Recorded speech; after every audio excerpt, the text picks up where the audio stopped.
Con el doctor Santiago Sanfilippo sobre neurología, el fascinante mundo de los misterios del cerebro. ¿Cómo está, doctor? ¿Cómo anda? Buen día.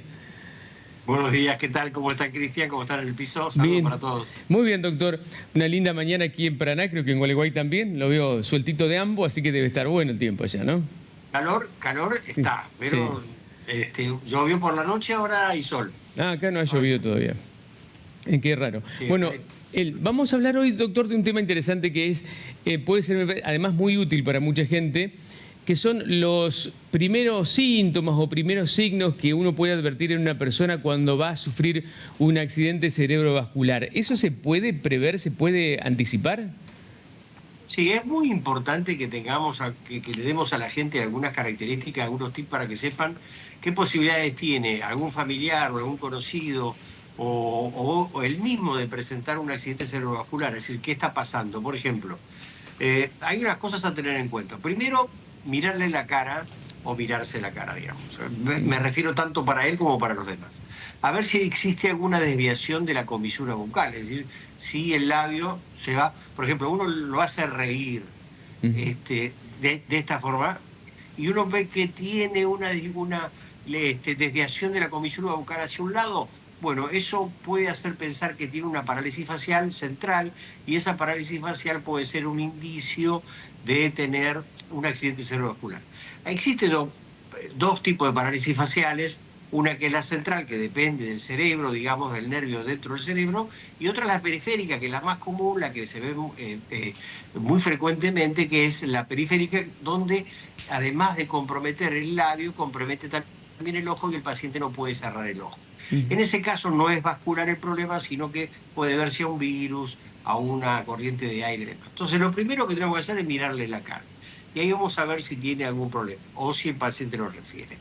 Segundo, ver si tiene una pérdida de fuerza. Por ejemplo, la pérdida de fuerza se puede dar en cualquiera de los miembros o en un hemicuerpo, por ejemplo. Supongamos que el paciente tiene un infarto o un accidente cerebrovascular del lado izquierdo del cerebro. Bueno, la manifestación, como las fibras se entrecruzan en lo que llamamos la médula, el bulbo, el lado derecho el que va a tener pérdida de fuerza. Entonces, si uno le hace hacer fuerza al paciente o la misma persona refiere que tiene poca fuerza como para asir un objeto, para tomar un vaso, que se le caen las cosas de la mano, o que tiene cierta dificultad para caminar porque, por ejemplo, arrastra el pie, bueno, eso es otro índice a tener en cuenta muy importante.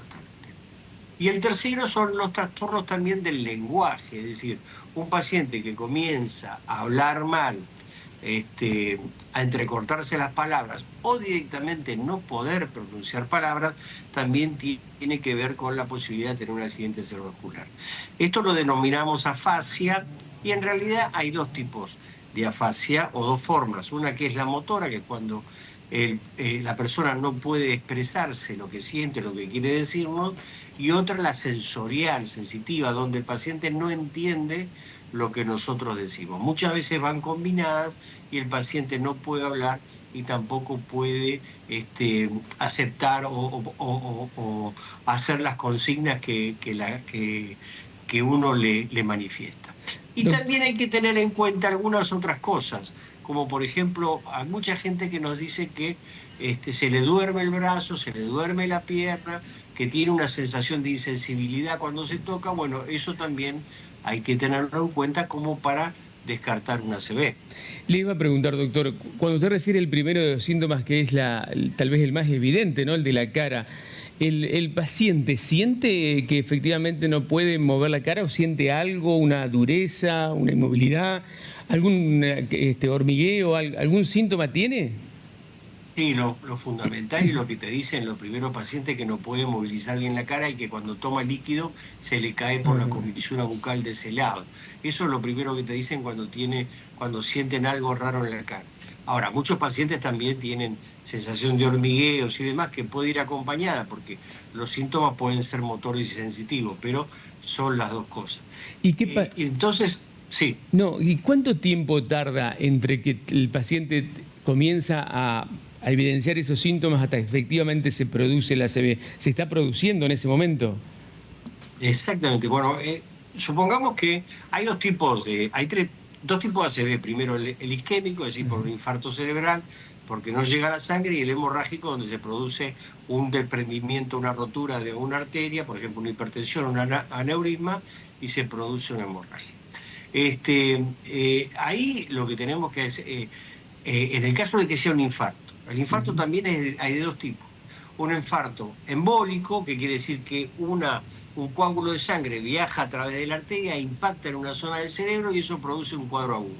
O tromboembólico, cuando la arteria de a poquito, porque aparecen las placas de ateroma, la carótida o alguna arteria, se va tapando de a poco y eso tarda más. Por eso por lo general se produce durante la noche, el paciente se va a acostar y a la mañana cuando se levanta tiene alguno de esos síntomas. Pero supongamos que tiene un cuadro agudo, subagudo, de 1 hora, 2 horas. La importancia de esto radica en hacer el diagnóstico en forma temprana. Y llevar al médico en forma temprana, y que el médico tiene que ordenar enseguida que lo vea un especialista o que lo vean en la guardia, porque hay que hacer una tomografía computada. Primero, para saber, la tomografía computada al inicio es fundamental, no una resonancia, una tomografía al principio, para saber si el accidente vascular es hemorrágico o es isquémico. Y si es isquémico, hay que tratar de llevarlo a un centro donde se le pueda hacer un tratamiento rápido antes de las 6 horas, que se llama fibrinolisis, que es tratar de destruir ese coágulo. Por supuesto, esto requiere de cierta infraestructura que la mayoría de las veces no la tenemos, porque no tenemos la mayoría de los pueblos un tomógrafo, cuando ahora un tomógrafo es como, sí, actualmente, digamos, si tenemos un celular sin video, digamos. Claro.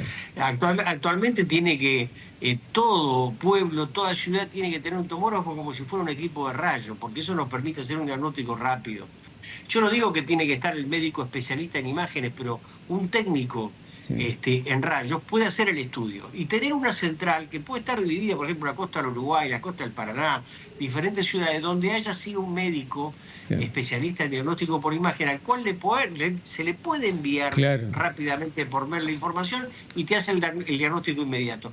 Y ahí hay que trasladar al paciente a un centro de mayor complejidad para hacer el tratamiento. Por supuesto, no estamos en condiciones, y ya lo vemos permanentemente, porque a veces ni siquiera tenemos equipo de rayos o ecógrafo disponible. Entonces, a esto apuntamos, a mejorar la categoría, la infraestructura de salud, para poder acceder rápidamente y poder salvar vidas, ¿no? En eso está la diferencia, ¿no? Fíjese en qué pequeño detalle está la diferencia entre poder salvar una vida o no, o que quede una persona con secuelas por mucho tiempo, ¿no?